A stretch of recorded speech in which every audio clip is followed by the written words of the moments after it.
Hallo, heute zeige ich euch, welche Vago-Klemmen ich benutze und ihr dann vielleicht auch.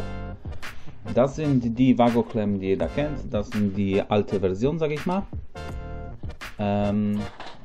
Und im Gegensatz hier zu der neuen Version ist die, ich muss sagen, seitdem es die gibt, benutze ich nur diese. Es vereinfacht einem einfach die Arbeit, ja. Und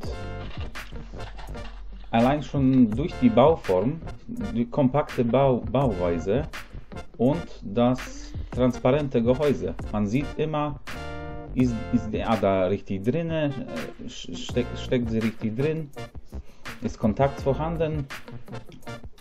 Das ist schon viel wert, meiner Meinung nach. Und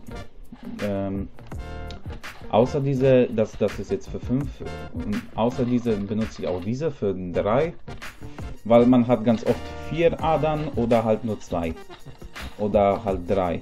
Und dass man halt flexibel ist, immer 3 Dreier Vago für 2er zum Beispiel. Und in seltensten Fällen, wenn man 6 Stück hat oder 7, sage ich mal, oder bis zu 8, dann halt diese Vago-Klemmen, ja, auch diese neuen, ist einfach kompakte Bauform, man hat mehr Platz zum Verdrahten und ja, dazu auch noch diese Vago-Klemmen, Dreier Vago-Klemmen braucht man ganz oft, ja, Kfz-Bereich zum Beispiel, ne? Das geht ja bis 4 Quadrat, also das ist schon, ja, kann man schon viel mitmachen. Auch wenn man nur 2 braucht, man hat 3er, falls was ist, kann man erweitern, ohne neue Vago-Klemme anzusetzen. Und ja, und das war's eigentlich.